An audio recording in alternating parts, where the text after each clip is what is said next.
कराची में चीनी सफारत खाने के करीब नाकाम हमले, मारे गए तमाम हमलावरों की शनाख्त हो गई है। इस हवाले से बात करेंगे डिप्टी ब्यूरो चीफ जिले हैदर से। जिले हैदर बताएगा इस हवाले से।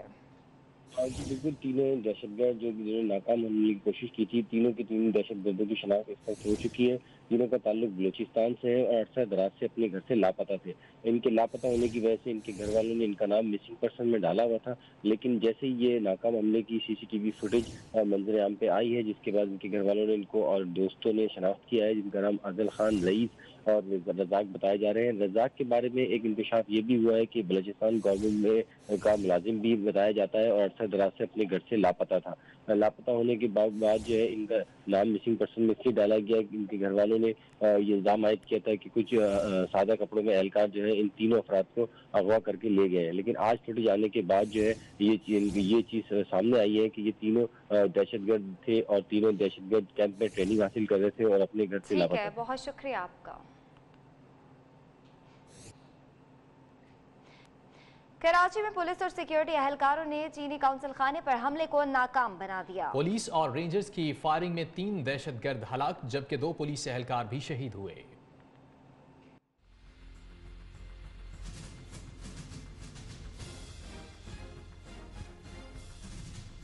कराची बना एक मर्तबा फिर बड़ी दहशतगर्द कार्रवाई का निशाना। दहशतगर्दों ने इस मर्तबा हदफ बनाया चीनी काउंसलेट को। कराची के इलाके क्लिफ्टन ब्लॉक 4 में सुबह 9:08 पर गाड़ी में सवार 3 दहशतगर्दों ने चीनी काउंसिल खाने में घुसने की कोशिश की, जिसको वहां तैनात सिक्योरिटी एहलकारों ने नाकाम बना दिया। काउंसिल खाने में घुसने की कोशिश नाकाम होता देखकर दहशतगर्दों ने फायरिंग शुरू कर दी।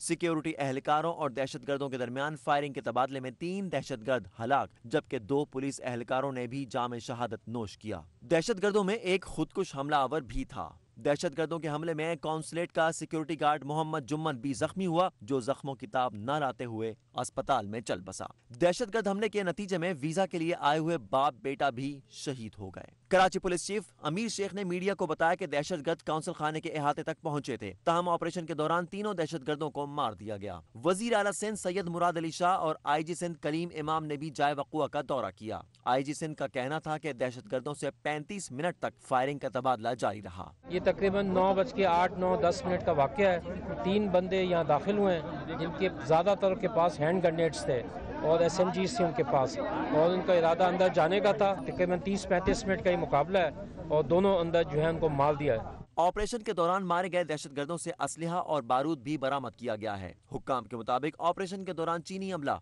मुकम्मल तौर पर महफूज रहा। कराची में चीनी काउंसलेट पर हमले की एक और CCTV फुटेज 24 न्यूज ने हासिल की। हवाले से मजीद तफसीलात जानेंगे डिप्टी ब्यूरो चीफ जिले हैदर से। जिले हैदर बताएगा इस CCTV फुटेज में क्या देखा जा सकता है।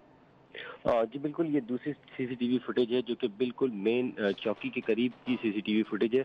इसमें देखा जा सकता है कि हमलावर पहले अंदर आने की कोशिश करते हैं, बैरियल खोलने की कोशिश करते हैं, लेकिन जब ये देखते हैं कि चौकी के अंदर जो है चाको चौबंद दस्ते के जवान मौजूद हैं, पुलिस एहलकार मौजूद हैं, तो ये पहले फायरिंग करते हैं। उसके बाद एक दस्ती बम फेंकते हैं। दस्ती बम का धुआं उठते भी इस फुटेज में देखा जा सकता है। इसके फौरन बाद ही जब एहलकारों की शहादत हो जाती है, उसके फौरन बाद इन तीनों को फायरिंग करते हुए और गली में और कॉन्सर्ट की तरफ पेशकदमी करते हुए देखा जा सकता है।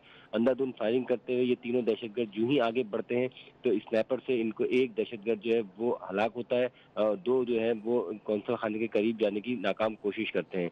ये तमाम के तमाम इनकी वारदात जो है, इनका जो हमला है, ये सीसीटीवी फुटेज ने अखज़ किया, जिसमें देखा बिल्कुल तीनों दहशतगर्दों को फायरिंग करते हुए देखा जा सकता है। जी ठीक है, बहुत शुक्रिया आपका। कराची में चीनी काउंसिल खाने के करीब हमला करने वाले तीनों दहशतगर्द मारे गए। हमलावर तादाद में कितने थे, किस तरह चाइनीज काउंसिल खाने तक पहुंचे और ऐनी शाहिदीन ने क्या देखा, समीन नवाज की रिपोर्ट में जानते हैं। आज सुबह 9:05 पर होने वाले चाइनीज कौंसल खाने पर हमले में मुसल्लह अफराद कहां से आए, इतनी आसानी से कौंसल खाने तक कैसे पहुंचे, इन सवालात के जवाबात तलाश किए जा रहे हैं। लेकिन वहां मौजूद इलाका मकीनों का कहना है कि हमलावरों ने पहले दस्ती बमों से धमाके किए और इसके बाद मुसल्लह अफराद इमारत की सिक्योरिटी पर तैनात एहलकारों के दरमियान फायरिंग का तबादला शुरू हो गया। ये अंदर से 3 बंदे आया, एक मोटा सी था, 2 पतले सी थी। जब वो डंडी पे पहुंचा तो उन लोगों ने वहाँ एक छोटा से बम फेंका। जब बम फेंका तो उन लोगों ने फौरन फायरिंग शुरू कर दिया। जब फायरिंग शुरू कर दिया तो फिर मैंने कुंडी लगा के अंदर चला गया। इलाके की रिहायशी खातून का कहना है कि 3 मुसल्ला अफराद पैदल चलते हुए आए हैं, जिनमें से 2 दुबले पतले जबकि एक सेहतमंद आदमी था।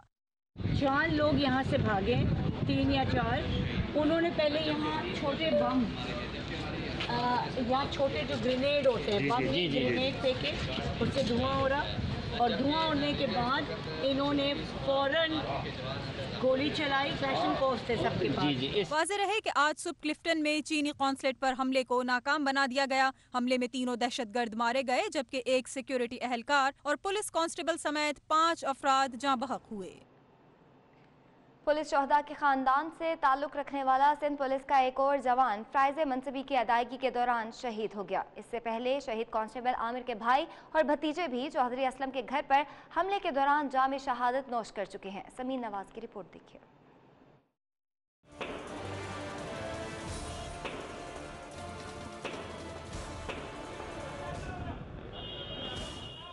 आज सुबह चाइनीज कौंसल खाने पर दहशतगर्दों का हमला नाकाम बनाते हुए कांस्टेबल आमिर खान ने दुश्मनों के मज़मूम मकासद को नाकाम बनाकर जाम शहादत नोश किया। इससे कबल 2011 में उनके भाई मोहम्मद अनवर और भतीजा मोहम्मद आसिफ भी चौधरी असलम के घर होने वाले हमले में शहीद हो चुके हैं। जो अल्लाह को मंजूर है शहादत मिली है उनको, हमें फ़ख्र है। भाई के छोटे भाई था और इससे पहले भी हमारे बड़े भाई शहीद हुए थे, उससे भतीजे भी शहीद हुए, और हम अगर और हमारे लायक कोई हो तो हम अपनी शहादत भी देंगे इंशाअल्लाह।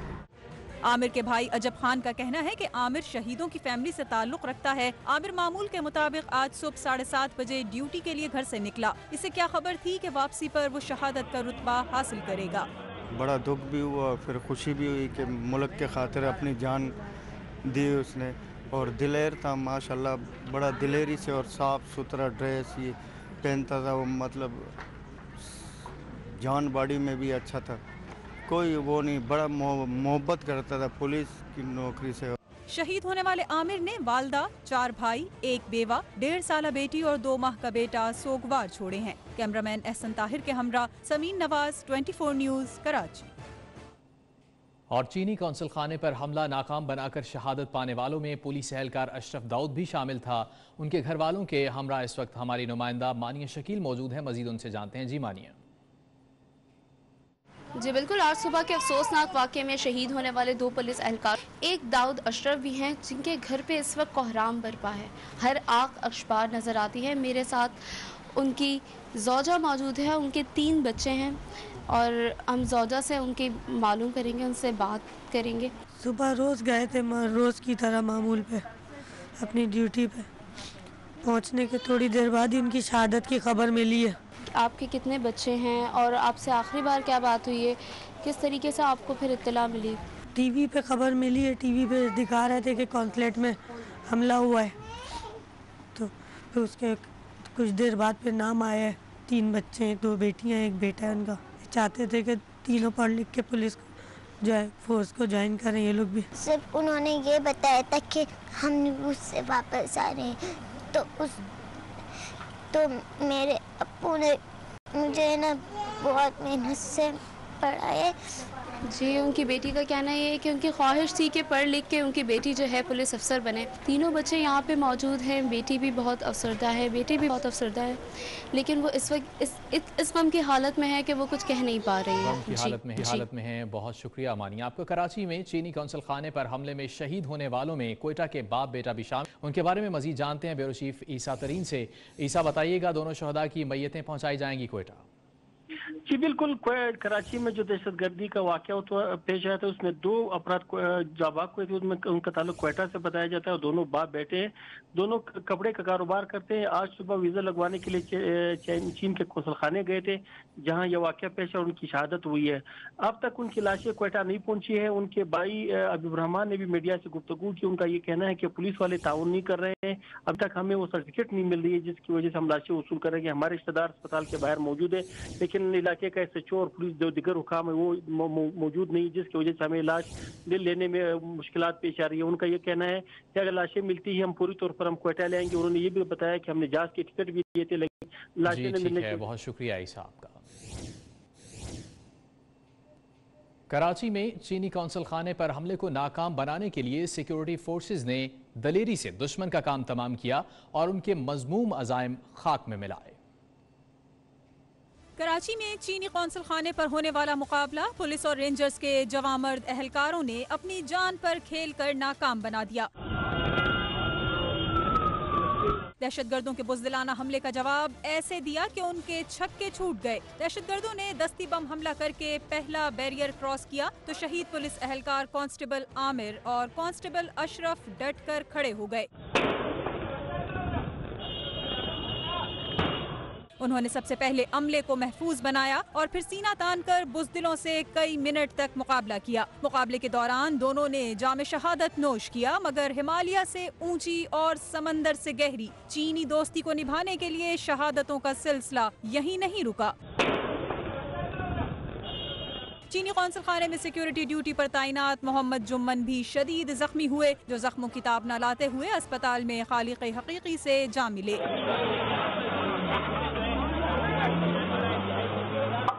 ऐसे में दहशतगर्दों को जहन्नुम वासिल करने के लिए मजीद शेर दिल पुलिस और रेंजर्स कमांडोज मौके पर पहुंच चुके थे। दुश्मन निर्गे में तो आ ही चुका था, बस फिर 30 मिनट के अंदर ही तीनों को ठिकाने लगा दिया गया। वजीर इत्तलात फवाद चौधरी इस वक्त न्यूज़ कॉन्फ्रेंस कर रहे हैं, आइए आपको दिखाते हैं। जो चंद अहम चीज़ें थी वो मैं आपको बता देता हूँ। नेशनल बैंक जो है सदर की तैनाती की गई है। आरिफ उस्मानी साहब जो हैं वो नेशनल बैंक के नए सदर होंगे। इसके साथ जो एक और जो इम्पॉर्टेंट जिसके ऊपर बहस रही है वो ये है कि जो मोबाइल फ़ोन्स हैं पाकिस्तान में इस वक्त तकरीबन जो 82 मिलियन के फ़ोन हैं वो फॉर्मल चैनल से आ रहे हैं, यानी उनके ऊपर टैक्स पे होता है, लेकिन 2.5 अरब रुपए के मोबाइल फ़ोन्स हैं जो कि फॉर्मल चैनल्स से नहीं आ रहे हैं। और सेकंड हैंड फ़ोन पाकिस्तान में कागज़ों में मुकम्मल तौर के ऊपर बैन है, लेकिन आपके सामने पाकिस्तान में तमाम मार्केट्स में जो सेकंड हैंड फ़ोन है वो मुयस्सर है। लिहाजा काबीना ने इसके ऊपर एक इक़दाम उठाने का फ़ैसला किया है। सो एक नया सिस्टम जो है वो इंस्टॉल किया जाएगा जिसको DIRBS सिस्टम कहते हैं। इस सिस्टम के नतीजे में 31 दिसंबर तक का वक्त दिया गया है। 31 दिसंबर के बाद जो नए आने वाले फ़ोन हैं, ये ध्यान में रखिएगा कि जो एग्जिस्टिंग फ़ोन्स हैं उनके ऊपर ये पाबंदी का इतलाक़ नहीं होगा कि जो आ गए हैं उनके ऊपर उनको बंद नहीं किया जा रहा, लेकिन जो नए मोबाइल फ़ोन 31 दिसंबर के बाद पाकिस्तान में स्मगल होके आएंगे वो ब्लॉक कर दिए जाएंगे और उनका जो IMEI है नंबर है वो ये जो सिस्टम है DIRBS इसके ज़रिए उस नंबर को ब्लॉक कर दिया जाएगा, तो वो इस्तेमाल जो है वो नहीं हो सकेंगे। 2.5 अरब रुपए के तकरीबन ये मोबाइल फ़ोन्स हैं जो कि पाकिस्तान में हर साल आते हैं, लिहाजा इनको जो है वो ज़रूरी था कि इसको जो है वो एक प्रोसेस में लाया जाए। इसके साथ साथ काबीना में ये भी बात के ऊपर बहस हुई है और डिस्कशन हुई है कि पाकिस्तान में जो मुकामी मोबाइल फ़ोन्स हैं उनको इनकरेज करना चाहिए, और जो भी पाकिस्तान के अंदर मोबाइल फ़ोन्स अगर जो है वो मुकामी फ़ोन्स जो हैं वो लगाएंगे तो उसके बाद जो है उस जो सेकंड हैंड फ़ोन है इनकी दरामद पे भी पाबंदी लगाई जा सकती है। अगर पाकिस्तान के अंदर मोबाइल फ़ोन बनना शुरू हो जाते हैं तो उसके बाद हम जो है अकॉर्डिंगली उसको चलेंगे। इसके साथ एक्सपोर्ट प्रोसेसिंग जोन अथॉरिटी का अब्दुल जब्बार शाहीन साहब को एडिशनल चार्ज जो है वो दिया गया है। इसी तरीके से जो मैंने आपको बताया कि जो मोबाइल फ़ोन्स की इंपोर्ट है उसको रेगुलेट किया गया है।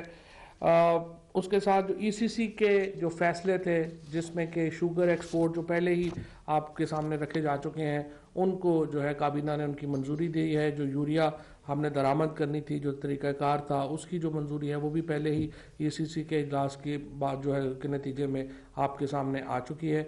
और इसके साथ और अहम मामला जिसके ऊपर मैं आपकी तवज्जो दिलाना चाहता हूँ वो करतारपुर बॉर्डर इनिशिएटिव है पाकिस्तान की तरफ से, जो हमने ये पाकिस्तान की अफवाज ने, पाकिस्तान की हुकूमत ने और आपको याद होगा कि प्राइम मिनिस्टर साहब ने बड़ा वाज़े किया था कि क्यों हम ये समझते हैं कि हम अगर वो हिंदुस्तान एक कदम लेता है तो हम 2 कदम लेते हैं। पाकिस्तान इस वक्त एक अगर हमारी ये नॉर्मलाइजेशन की प्रोसेस की तरफ हम बढ़ना चाहते हैं, और हम हर सूरत में इसलिए ये चाहते हैं कि ये हम समझते हैं कि गुर्बत से लड़ाई अगर लड़नी है हमने, तो सबसे अहम जो मामला है वो ये हमारा मामला ठीक होना चाहिए। ये जो करतारपुर बॉर्डर है ये कोई सियासी मसला नहीं था, ये एक इंसानी मसला है।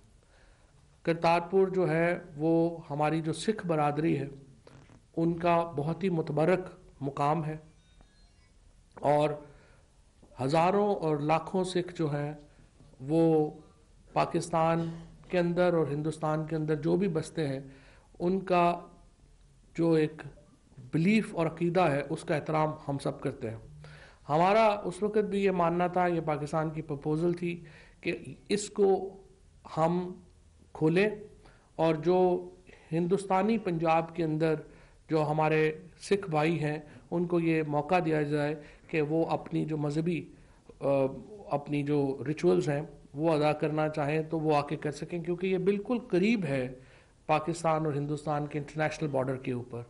और बिल्कुल जिस तरह से अगर आप कहें कि अगर पत्थर भी फेंकें तो इधर आता है, तो उस मकसद के लिए ये 28 तारीख को प्राइम मिनिस्टर साहब जो हैं वो करतारपुर तशरीफ़ लेके जाएंगे, और वहाँ पर ये एक बॉर्डर ओपनिंग जो है वो वहाँ पे होगी। उसकी तफसीलात भी जो है वो उसकी जो है वो शेयर करेंगे। ये एक बहुत बड़ा इवेंट होगा। जिस तरह से हमने देखा है नवजोत सिंह सिद्धू दोबारा आ रहे हैं, इसके साथ साथ हम जो इंडियन जर्नलिस्ट हैं उनको भी वीज़ा इस मकसद के लिए वीज़ा जो है वो रिलैक्स कर रहे हैं। इसके साथ जो यहाँ से जो इंटरनेशनल जर्नलिस्ट हैं या पाकिस्तान के जर्नलिस्ट हैं वो भी वहाँ पर जो है वो जाएंगे, और एक बहुत बड़ी तकरीब होगी 28 तारीख को नारोवाल पंजाब का जो हमारा ज़िला है वहाँ पर ये करतारपुर बॉर्डर है। हिंदुस्तान की उस तरफ गालबन पठानकोट है या गुरदासपुर है, लेकिन हमारी तरफ जो है वो नारोवाल है, और वो इलाका जो है इसको हम एक मुस्तकिल एक ओपनिंग बनाएंगे जिसके ज़रिए जो हमारा सिख बरादरी के हमारे जो लोग हैं वो आके अपनी जो मजहबी रिचुअल्स हैं वो वहाँ पे अदा कर सकें। तफसीलात तय हो रही हैं, शायद इस सिलसिले में आपको और भी बड़ी ख़बरें करतारपुर के हवाले से जो है वो आपको मिलें। इसमें बहुत बड़ी तादाद में जो हमारे सिख दोस्त हैं जो पाकिस्तान आए होंगे वो भी शिरकत करेंगे, और पाकिस्तान से भी जो बहुत सारे जो डिग्नेटरीज़ हैं वो वहाँ पर जाके इंशाल्लाह इस तकरीब में शिरकत करेंगे। उम्मीद रखनी चाहिए कि ये भी एक पीस इनिशिएटिव है पाकिस्तान का। हमने इससे पहले भी पीस इनिशिएटिव लिया है, क्योंकि प्राइम मिनिस्टर साहब ने पहले भी ये बात की थी कि अगर हिंदुस्तान से हमारे ताल्लुकात, अफ़गानिस्तान से हमारे ताल्लुकात इसलिए अहम है कि ये ताल्लुकात अगर हो जाते हैं तो फिर पाकिस्तान की जो जोग्राफियाई लोकेशन है वो इस हिसाब से हम दुनिया की 2 बड़ी मंडियों के दरमियान आ जाते हैं, एक तरफ चीन होगा, एक तरफ हिंदुस्तान होगा। चीफ जनरल कमर जावेद बाजवा ने खतरनाक दहशतगर्दों की सजाए मौत की तौसीक कर दी है। ISPR के मुताबिक दहशतगर्द कानून नाफिज करने वाले इदारों, शहरी और तालीमी इदारों पर हमलों में मुलविस थे। तो आपको अपडेट कर रहे हैं कि army chief general Qamar Javed Bajwa ने 11 खतरनाक दहशतगर्दों के सजाए मौत की तौसीक कर दी है।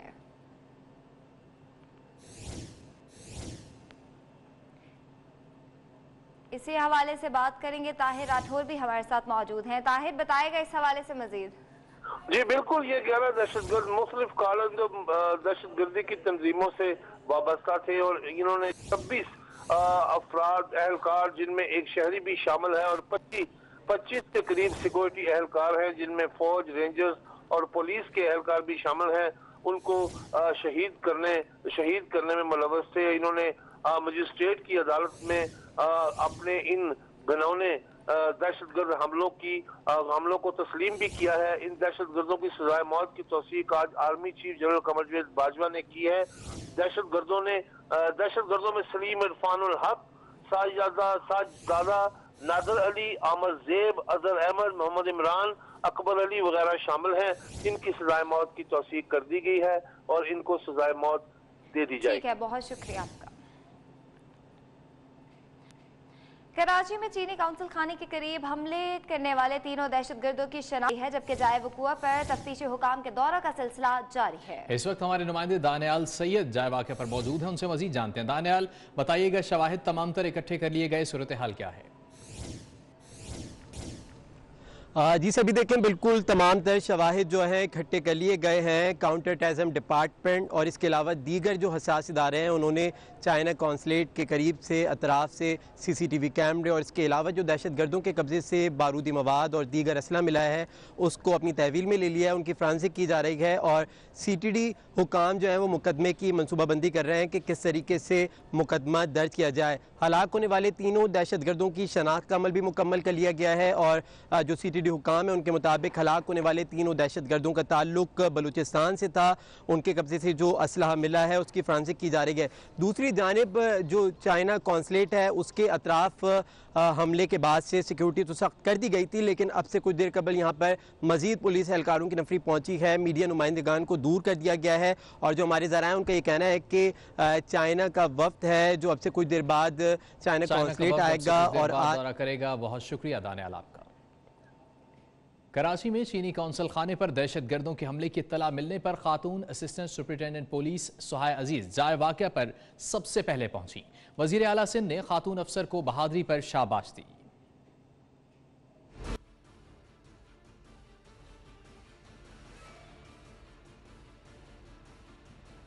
कराची में चीनी कौंसल खाने के हमले के मौके पर पुलिस और दीगर सिक्योरिटी इदारों की भारी नफरी जाए वक़ुआ पर पहुंची। ऐसे में सुपरिटेंडेंट पुलिस सुहाय अजीज सबसे आगे रहीं और दहशतगर्दों से डट कर मुकाबला किया। कौंसल खाने को दहशतगर्दों से क्लियर करा लिए जाने के बाद वज़ीर आला सिंध सैयद मुराद अली शाह और additional inspector general Amir Sheikh ने सुहाय अजीज की तारीफ की। वज़ीर आला ने खातून अफसर को शाबाश देते हुए कहा कि आपने बहादुरी की मिसाल कायम की। ये हैं हमारी खवातीन जो सबसे आगे हैं। एडिशनल IG पुलिस अमीर शेख ने तारीफ करते हुए कहा कि SP सुहाय अजीज आप कमांडो किंग हैं। इस मौके पर सुहाय अजीज ने कहा कि ड्यूटी सबसे अहम होती है, वर्दी में कोई मर्द या औरत नहीं होता। वक़ुए पर मौजूद चीनी कौंसलेट जनरल, विफाकी वजीर फैसल वाउडा और मुशीर इत्तलात सिंध मुर्तज़ा वहाब ने भी SP की तारीफ और हौसला अफजाई की।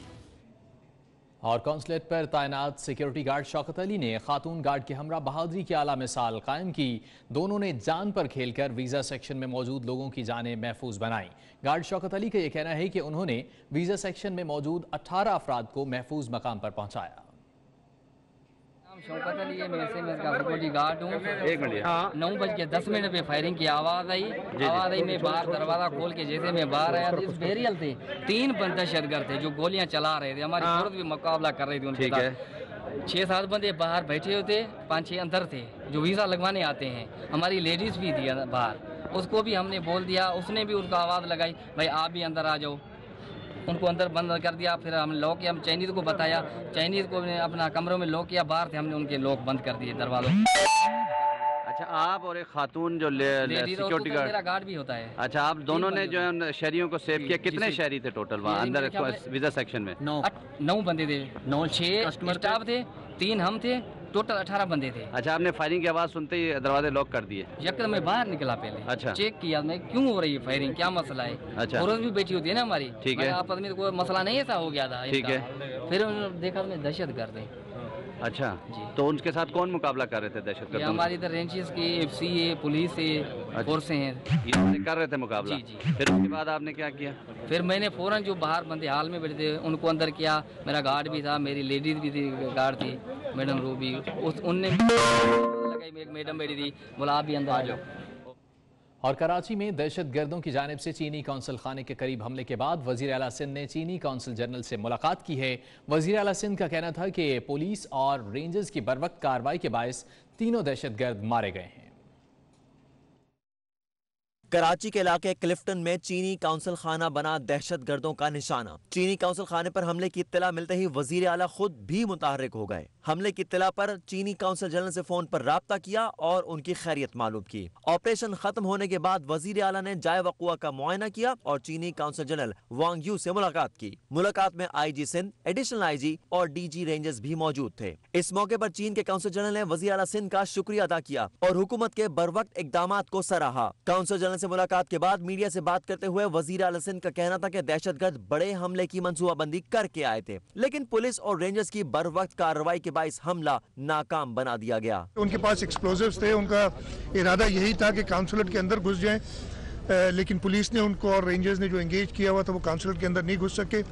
जो एक्सप्लोजिव्स उनके पास थे वो सही तरीके से उनको डिप्लॉय नहीं कर सके बिकॉज पुलिस ने उनको एंगेज किया हुआ था। वजीर आला सिंध ने मजीद कहा कि हमले में चीनी सफारत खाने के किसी भी मुलाजिम को कोई नुकसान नहीं पहुंचा।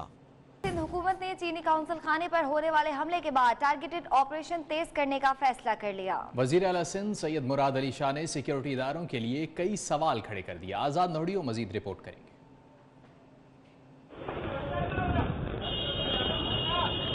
कराची में चीनी कौंसल खाने पर दहशतगर्दों का हमला, वजीर आला सिंध खुद ही एक्शन में आ गए। मुराद अली शाह ने 2 बार चीनी कौंसलेट से न सिर्फ राब्ता किया बल्कि खुद जाए वक़ूअ पर पहुंच गए। मुराद अली शाह ने जमीनी हकाइक जांचे और फौरी तौर पर आला सतह का इजलास भी तलब किया। वजीर आला हाउस में होने वाले इजलास में मुराद अली शाह को हमले की इब्तिदाई रिपोर्ट भी पेश की गई। ब्रीफिंग में बताया गया कि हमला आवरों का ताल्लुक बलोच लिबरेशन आर्मी से है और तीनों दहशतगर्द जाए वक़ूअ पर ही मारे गए। इनमें से एक दहशतगर्द अब्दुल रज़ाक का ताल्लुक बलोचिस्तान की तहसील खारान से है और वो बलोचिस्तान हुकूमत का मुलाजिम था। इजलास में वजीर आला सिंध ने सिक्योरिटी इदारों से कई सवाल पूछे। वजीर आला सिंध ने पूछा, दहशतगर्द कराची के किस इलाके से आए? जहाँ से भी आए तो क्लिफ्टन तक इन मुसल्लह अफराद की चेकिंग क्यों नहीं की गई? मुराद अली शाह ने पूछा, दहशतगर्दों के शहर में सहूलतकार कौन थे जिन्होंने इनकी मदद की? मुझे सहूलतकार भी चाहिए। मुराद अली शाह ने कहा कि इस तरह तहकीकात की जाए कि जिसमें हर चीज का पता चले। इजलास में फैसला किया गया कि अमनो अमान की सूरत हाल के पेश नजर कराची में पुलिस, रेंजर्स और कानून नाफिज करने वाले इदारों का टारगेटेड ऑपरेशन तेज किया जाएगा। इजलास में शहीद पुलिस एहलकारों के अहले खाना और जख्मी निजी कंपनी के मुहाफिजों का भी खास ख्याल रखने का फैसला किया गया। आजाद नोडियो, 24 न्यूज,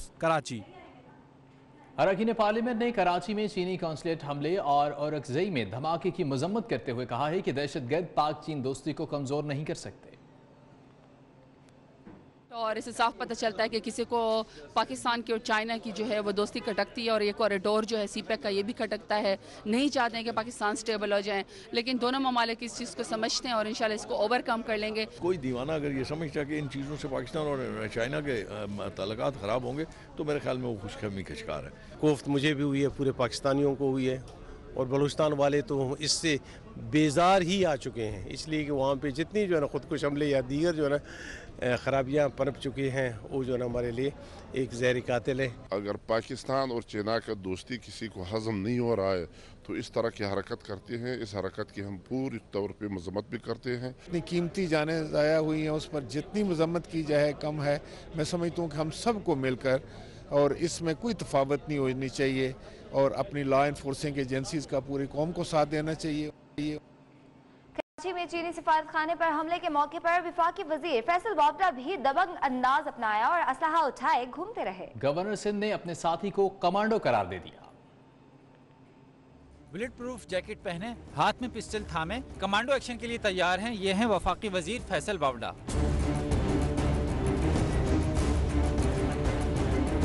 कराची में चीनी सिफारत खाने पर हमले की इत्तला मिलते ही वफाकी वजीर फैसल बावड़ा जाए वक़ूआ पर पहुंचे। वफाकी वजीर फैसल बावड़ा ना ही पुलिस वाले हैं और ना ही उनकी कोई ऐसी तरबियत है, तो ऐसे में वो सिर्फ मीडिया को दिखाने के लिए ऐसा कर रहे थे। क्या आप खुद भी मुकाबले के लिए तैयार हैं? बिल्कुल तैयार है सर। कौन सा आपका हथियार है, प्लीज दिखाएंगे?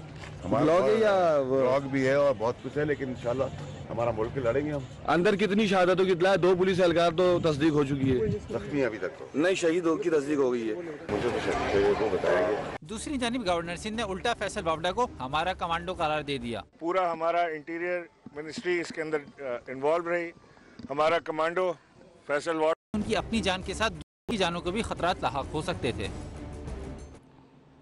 और अहम खबर है, कराची में चीनी कौंसलेट पर हमले का मास्टरमाइंड भारत में जेर इलाज है और कलदन तंजीम BLA का कमांडर असलम अच्छू नाम है इसका। असलम अच्छू के नाम से इसकी शनाख्त जाहिर की गई है। आज कराची में चीनी काउंसिल के करीब हमला किया गया और इस हमले का मास्टरमाइंड नाम बताया जा रहा है असलम अच्छू और इस वक्त वो भारत में जेर इलाज है। इसी हवाले से बात करेंगे, ताहिर राठौर हमारे साथ मौजूद है। ताहिर, बताएगा इस हवाले से? जी बिल्कुल, असलम अच्छू जो BLA कालदम तंजीम BLA के बागी ग्रुप का कमांडर है, इस वक्त न्यू दिल्ली में मैक्स हॉस्पिटल में जेर इलाज है। यही मास्टरमाइंड है जो भारत में मौजूद है और चीनी कौंसलेट कराची में आज जो दहशतगर्दी का वाकया हुआ उसका मास्टरमाइंड है। बहुत शुक्रिया आपका।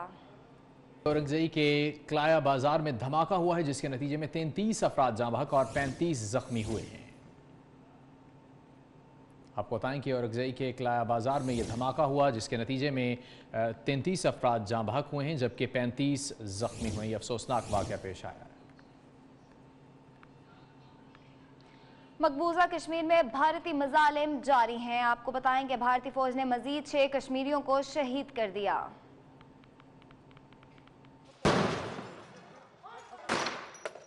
भारत की हठधर्मी बरकरार, मजीद 6 कश्मीरी नौजवानों को शहीद कर दिया। जिला अनंतनाग इस्लामाबाद के गांव को भारतीय फोर्सेस के घेरे में लेकर नौजवानों पर गोलियां बरसा दी। वादी के मुख्तलिफ इलाकों में भारतीय मजालिम के खिलाफ जबरदस्त एहतजाज किया गया। मुख्तलिफ इलाकों में इंटरनेट और मोबाइल सर्विस बंद कर दी गई। हुर्रियत क़यादत की अपील पर मकबूजा वादी में मुकम्मल शटरडाउन हड़ताल की गई। मीर हफीजुल्लाह के बेईमाना कत्ल के खिलाफ एहतजाजी मुजाहिरे और रैलियां निकाली गईं। तमाम दुकानें, तिजारती मराकज़ और निजी दफातर मुकम्मल तौर पर बंद रहे। Army chief general Qamar Javed Bajwa कहते हैं कि दहशतगर्दी के खिलाफ जंग अभी खत्म नहीं हुई। ताहिर राठौर की रिपोर्ट देखिए। Army chief general Qamar Javed Bajwa ने स्ट्राइक कोर मुल्तान की आर्मर फॉर्मेशन की तरबीती मशकों का मुशाहिदा किया और अफसरों और जवानों की पेशेवराना महारत को सराहा है। जनरल कमर जावेद बाजवा ने अपने खिताब में वाज़ेह किया है कि दहशतगर्दी के खिलाफ मुहिम का अभी खात्मा नहीं हुआ। हमें दहशतगर्दी को जड़ से उखाड़ने के लिए इसकी वजूहात को खत्म करना है। अब हम मुल्की इस्तेहकाम के लिए ऑपरेशन कर रहे हैं। सिपा सलार ने मजीद कहा कि चंद अनासर मुल्क को मजहबी और नस्ली मुनाफरत की जानब धकेलना चाहते हैं मगर रियासत इंतशार फैलाने की हरगिज इजाजत न देगी। आर्मी चीफ ने मजीद कहा कि बैरूनी दुश्मन के वतन अजीज से मुतल्लिक मजमून अज़ाइम से नबर्द आजमा है। मुल्क में कानून की बालादस्ती ही से इक्तिसादी और समाजी तरक्की की राहें कुशादा होंगी। ताहिर राठौर, 24 न्यूज़, रावलपिंडी।